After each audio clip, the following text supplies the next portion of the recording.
En 2004, on reprend la gamme Energon avec la trilogie Unicron, mais cette fois-ci, on a un système un peu spécial, il faut surfer sur les Sentai, c'est-à-dire les fusions de combinaisons avec des couleurs criardes. On a deux parties de véhicules, donc un espèce de bateau et l'autre un train qui vont fusionner pour donner ce grand robot-là. On peut quand même également combiner avec Optimus directement dedans pour former le super machin. Bon, c'est un peu du n'importe quoi. Comme c'est du gros robot, ça reste voilà, du bon gros Ratchet. On a plein de petites fonctions, des missiles qui bougent dans tous les sens, qui se lancent, etc. On en profite également pour faire un petit clin d'œil au G1.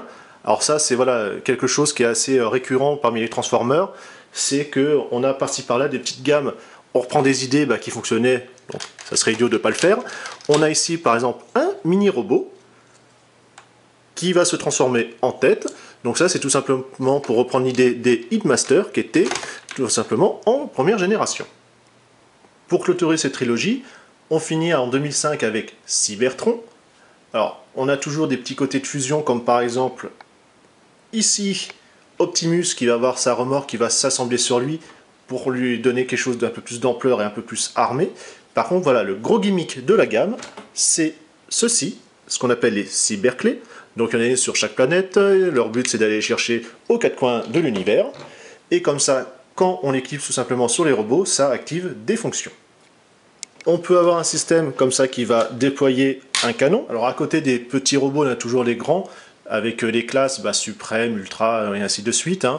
On a l'exemple avec Starscream directement au fond. Mais l'un des plus intéressants au niveau conception, c'est par exemple ici Primus, qui est en fait la planète Cybertron, avec son Omega Lock. Quand vous clipsez, vous avez la lumière. Mais voilà, en fait, c'est quelque chose qui est très sérigraphié. Vous avez beaucoup de détails. Transformation vraiment intéressante. Pour un grand robot, il est aussi très articulé. De 2006 à 2010, on a différentes gammes qui vont se succéder, du classique, d'univers 2.0. Donc voilà, au final, c'est quasiment les mêmes, enfin en tout cas la même gamme. C'est simplement, il faut changer de nom de temps en temps, parce que sinon ça se voit que c'est... Enfin, en tout cas, on a l'impression que c'est toujours les mêmes jouets, donc ça s'essouffle un petit peu. Justement, en parlant de ça, comme tous les jouets, voilà, les lignes, surtout des grandes lignes comme ça, qui durent longtemps dans le temps, ont perdu un petit peu d'attrait auprès des enfants, puis les Transformers ont besoin de se renouveler. C'est aussi pour ça qu'ils ont fait ces Redux, puisqu'on va avoir des anciens Transformers qu'on connaissait, Hanslow, Hound par exemple, et ainsi de suite, mais avec des nouvelles formes, des véhicules plus actuels, des nouveaux fonctionnements au niveau process de fabrication et de mouvement qui vont permettre comme ça un petit peu de relancer la gamme malgré tout. Voilà, même si c'est des belles réussites et on a toujours des recolos, bon, ça change pas le système marketing, ça s'essouffle quand même et Transformers disparaît tout doucement des étalages. En 2007, avec les Transformers Animated, Hasbro va avoir lancé un nouveau dessin animé et donc également une nouvelle ligne, normale. Alors c'est quand même un peu particulier, le dessin animé, malgré s'il est bourré de références au niveau des G1, reste quand même avec toujours un petit côté SD, Super Deformed. C'est voilà, particulier, on n'aime pas. N'empêche, les robots ont quand même un design très particulier, vraiment à eux, c'est cette gamme-là qui va vraiment plaire ou pas. Mais en tout cas, c'est une réussite puisque c'est vraiment grâce à ça que ça va avoir comme ça relancé l'intérêt des Transformers. Et après, bien sûr, on aura des films. On se retrouve avec des jouets un peu plus désarticulés, un peu plus humanisés également, puisqu'il faut comme ça, l'impact émotionnel et aussi comme ça un peu plus facilement s'identifier à des robots. On a donc des visages plus humains. On va avoir du beau joint, moins de ratchet en tout cas sur les petits, mais vraiment quelque chose de très posable, des grandes amplitudes de mouvement. On peut vraiment aller très loin. C'est vraiment le but recherché de ces gammes-là. On retrouve toujours les personnages emblématiques, style Optimus, Megatron ou Grimlock, comme on a ici. En 2007 sort le premier film Transformers, puisque les Animated ont relancé un petit peu l'effet des Transformers. On se retrouve avec donc les jouets du film. On a les gammes style Deluxe, comme ça, plus classique qu'on a toujours connu. Et après les leaders, qui sont quelque chose qui est plus grand, à peu près la taille d'un Masterpiece, c'est-à-dire dans les 30 cm, mais également tout aussi détaillé. Bon, par contre, c'est du full plastique, faut pas s'attendre à du métal, c'est des gammes quand même, entre guillemets, semi-jouets collectionneurs. N'empêche, c'est quand même grand, c'est détaillé, c'est très fonctionnel. On a comme ça des véhicules quand même très bien cachés. Et après, dans les robots, on va avoir quelque chose par contre un peu plus insectoïde. du ball joint à foison, faut des très grandes amplitudes, quelque chose qui fasse et robot, et transformable, et figurine d'action. Donc là, c'est quasiment du sans faute, hein. Par contre, forcément, avec le temps, on a aussi perdu un petit peu en qualité. Les pièces sont plus petites, parce qu'il faut quelque chose qui soit plus longiligne, plus svelte, mais également qui garde toutes ses propriétés de jouet et de transformation. Et on a souvent voilà, des cases qui apparaissent, peut-être pas trop avec les gammes Transformers premier film, mais avec le deuxième, ça commence à devenir assez récurrent. En 2009, Takara nous sort les Alternity, qui sont là pour remplacer et un petit peu pallier le manque qu'a laissé les gammes Binaltech. Des voitures de tous les jours en carrosserie métal. Alors ça va vite s'essouffler, hein. On va avoir effectivement que 4 modèles de mémoire. C'est un petit peu normal étant donné on reprend le même système. Alors bien sûr le métal c'est super fin, il faut un peu le chercher. C'est la carrosserie. Mais voilà, comme vous pouvez voir c'est tout petit. On a toujours voilà, quelque chose qui est bien caché. Beaucoup d'accessoires, voilà, le coffre, les portières, tout s'ouvre. Alors certes les directions ne fonctionnent pas, c'est trop petit. Mais le tableau de bord est quand même bien détaillé. On a le robot qui est caché et intégré dedans, du superbe travail. On obtient une figurine quand même bien également détaillée, articulée, du ratchet un petit peu partout. Alors attention, l'épée n'est pas fournie, c'est un petit rajout de ma part. Mais voilà, c'est tout petit et c'est bien là le gros problème. 2009, le premier film a fonctionné, les jeux aussi, on continue. Hein. Revenge of the Fallen apparaît avec sa ligne de jouets toujours. On continue à avoir des gammes et jouets et un peu plus évolué semi-collection, comme par exemple c'est Optimus là, donc le leader, 30 cm. Alors autant le premier était un peu plus pâteau, hein, c'était plus Optimou qu'autre chose. Là on retrouve vraiment quelque chose de grand. Bon par contre il a les mains en patate, hein. Il a perdu les doigts articulés comme avait le premier, mais n'empêche que l'allure générale du robot y a gagné. Toujours du gros ratchet, on a des fonctions sans lumière, parce que bon maintenant c'est l'habitude sur quasiment tout et n'importe quoi. On a pareil quelque chose qui permet des très grandes amplitudes, on peut vraiment aller très loin, et ça du plus petit au plus grand robot. En 2010, avec la sortie du jeu vidéo War of Cybertron, on se retrouve avec cette gamme-là, donc on est toujours dans le style univers et classique. Hein. Je vous rappelle, c'est simplement, on reprend du G1 du G2 qu'on remet au goût du jour. Donc par contre, comme on n'est plus sur Terre, on oublie les véhicules humains, et on passe avec les modes pur Cybertron, donc c'est pour ça que c'est un peu plus torturé, que ce soit en robot, mais également en véhicule. Mais on a toujours voilà, quelque chose qui est très bien articulé de partout, rien à redire de ce côté-là, les systèmes habituels. Alors, on note toujours des différences selon le pays. On a par exemple ce Soundwave qui est de version japonaise, donc Takara, du métallisé, enfin c'est du plastique, mais la peinture est vraiment très belle. Et là, on se retrouve avec une version donc Generation, puisque là c'était United. Il faut aussi changer les noms selon les pays, sinon ça serait trop simple. Donc là, on a une version Reste du Monde, donc européenne également, avec un rouge, bon, quand même un petit peu métallisé, ça se voit un tout petit peu, mais c'est quand même assez basique, c'est pas aussi brillant. De temps en temps, il faut bien penser aux collectionneurs. Takara, par exemple, dans cette gamme United, nous ont sorti un bipack, donc c'est des recolos en noir, on a ainsi Black Convoy et Megatron. On note toujours des belles couleurs métallisées.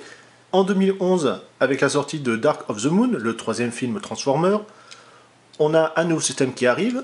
Avant, on avait le Mecha Live, un système où quand vous commencez à transformer une partie du robot, le reste se transforme. C'était pas franchement une réussite. Là, cette fois-ci, on a MechTech, donc un système surtout sur les armes.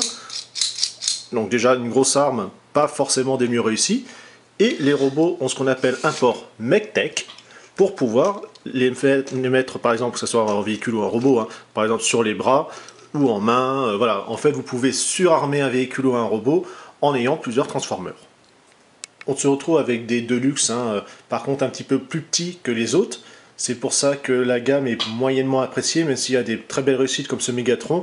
Il est effectivement, quand on compare aux véhicules à côté des autres gammes, surtout des autres films, beaucoup plus petit. Ça se voit encore plus avec un Bumblebee par exemple. On a quand même du Voyager, par exemple avec Shockwave ici, mais également du Human Alliance, donc par contre basique. Qu'est-ce qu'un Human Alliance? Alors il faut déjà revenir avec les versions Revenge of the Fallen. On a ainsi Barricade. Alors c'est du A26, un 28e, c'est effectivement un peu plus petit que du A24. On a soit, bon, puisque c'est Barricade, Frenzy qui est dedans un robot, mais sinon c'est toujours accompagné, tous les autres véhicules, d'un humain. Moyennement articulé, le véhicule est quand même assez bien caché au niveau transformation du robot. Bon, en dessous forcément l'undercarriage c'est autre chose, mais voilà, on va dire en véhicule c'est un petit peu du Binaltech, ou enfin en tout cas de l'alternateur bas de gamme, hein. Mais en véhicule, ça passe quand même assez bien. Les basiques, c'est le même principe, mais effectivement sur quelque chose qui est plus petit. Donc on a ici, hop là, par exemple un véhicule type un peu comme les G.I. Joe, hein, une motoneige, mais on a également du buggy ou un système sur chenille, hein. Ça se transforme en robot, mais également en arme MechTech, pour ainsi pouvoir aller équiper des robots voyageurs, de luxe, etc. Voulant concurrencer Lego, Hasbro va donc nous sortir les Creo, qui sont un système de construction, c'est du copier-coller, hein, classiquement des Lego, des systèmes, des petites briques d'assemblage. Alors pour une fois, la qualité du plastique au niveau assemblage ou même tenue dans le temps est vraiment très très bonne. C'est une copie parfaite. On se retrouve avec des pneus en caoutchouc, des petites fonctions, par exemple quand ils sont en robot, avec du ball joint ici caoutchouté pour faire des belles rotules. Donc c'est vraiment voilà, assez bluffant niveau qualité. C'est un petit peu dommage que la gamme soit pas si étendue que ça, et surtout la disponibilité dans les magasins soit assez problématique. On trouve aussi, puisque ce sont des gammes Creo, les Créons, qui sont des petits personnages un peu plus articulés, voilà, que les Lego habituels, pour aller avec. Alors on a de l'humain, mais également on a les représentations un peu plus en SD des robots, comme par exemple ici Megatron. Puisque nous sommes en 2012, on va finir par la gamme qui est à l'heure actuelle les Transformers Prime, pour aller avec un nouveau dessin animé. On a des robots voilà, qui ont quand même gardé un côté, même s'ils sont en véhicule humanisé, ils ont quand même gardé leur côté cybertronien. C'est tout simplement de l'aligner tout ce qui est classique, univers et ainsi de suite, ou même encore Cybertron. Alors cette gamme là, on ne sait pas trop où elle va. Là vous avez les First Edition, donc by Takara, qui sont tout simplement annulés pour passer à des nouvelles versions qui sont voilà, renommées Robo Indie Guys, RID. Apparemment moins bonne qualité. On retrouve par contre avec des gimmicks, alors des armes transparentes, parce que certains auraient un système de lumière pour quand on appuie ça traverse tout le corps et ça arrive jusqu'à l'arme. Depuis 2008 avec les gammes Masterpiece, et voyant que le côté vraiment collection fonctionne, certaines sociétés tierces ont commencé à faire soit des Transformers, ou en tout cas des parties qui s'assemblent, ou d'autres Transformers qui vont avec, bon voilà, dans différentes gammes, pour justement nous les collectionneurs. Et on retrouve un petit peu de tout, avec quand même pas mal de sociétés qui ont beaucoup réussi, comme TFC, Fan Project ou encore eGear. Donc là, on a de 2008 Battle Roller, par exemple, pour tout simplement aller avec le Masterpiece, mais également des leaders ou autres classiques. Alors, il a plein de fonctions, un jetpack, robot, petit véhicule, canon, etc. C'est une figurine très articulée, du beau joint partout. Bon, hein, effectivement, ça peine un petit peu à tenir sur les jambes, parce que voilà, il est très svelte, donc forcément la rigidité, ce n'est pas trop ça. Mais on a également des solutions pour Bruticus, comme on a ici. On se retrouve avec deux parties additionnelles, ici et en bas, puisque sinon c'était que des systèmes symétriques, donc avec des couleurs un petit peu moins criardes. Et ainsi on va lui mettre des vrais pieds, on va lui mettre une nouvelle tête, des nouveaux canons, et également des vrais doigts. eGear est peut-être la société qui s'attaque au plus lourd, avec vraiment du Masterpiece décliné à toutes les sauces. Donc on a tout ce qui est Seeker, mais également tout ce qui est version d'Optimus. Donc là, on a un des Seekers, c'est-à-dire Trust. Enfin bon, c'est attaque hein, pour des problèmes de droit. Comme ça reste quand même assez limité, qui font pas encore trop de pubs et ils se contentent généralement à quelques rares sites comme BBTS, TF Source et puis surtout du eBay avec la boutique Dragon Game. N'oubliez pas d'aller chez eux. Voilà, ça reste, on va dire, ils mangent pas trop les plates-bandes, donc ils n'ont pas trop de problèmes de licence de ce côté-là. Ils ont des belles réussites, donc comme cet avion, on retrouve la même taille qu'un Starscream, on va dire officiel. On a aussi des variantes, comme ici la reprise que j'ai fait récemment de Huffer. On reprend donc l'idée du molde d'Optimus, qui est quand même la figure emblématique des Masterpiece, avec cette fois-ci une version plus petite, de taille pour aller avec les Seekers, parce que comme je vous disais, Optimus fait quand même 30 cm, donc il a quelques tailles de plus que les autres Masterpiece. Après c'est sûr, la réalisation, c'est pas la meilleure, hein, c'est un bric-balle un petit peu partout, la qualité plastique, alors non pas de finition, c'est bourré de détails, ça y a rien à redire, mais effectivement voilà, ça manque de stabilité et d'un peu plus le côté qualitatif, hein, il faut le dire. N'empêche, c'est quand même une belle réussite au niveau esthétique, hein, c'est vraiment l'esprit qui est là, d'Optimus Prime, mais cette fois-ci en Black Convoy. On continue les remises au goût du jour avec par exemple les Insecticons, avec cette fois-ci voilà, des versions beaucoup plus costauds, mastoc et travaillées, avec toujours les fonctions posabilité et amplitude de mouvement actuelles. Justitoy est une société un petit peu particulière puisqu'ils reprennent les G1, par exemple Dinobo, Astrotrain ou même encore Shockwave comme on a ici, mais en version tout petit. Vous pouvez voir que ils sont quand même pas très grands. C'est fait voilà, pour par exemple Shockwave peut aller dans la main de Bruticus, de Ruination, ça dépend de la recolo. C'est vraiment voilà, quelque chose qui est plus petit en gardant les mêmes transformations, les mêmes proportions en tout cas, même si voilà, la qualité, forcément c'est plus petit, faut faire beaucoup plus attention, n'empêche que l'idée est quand même là, c'est quand même très bien repris.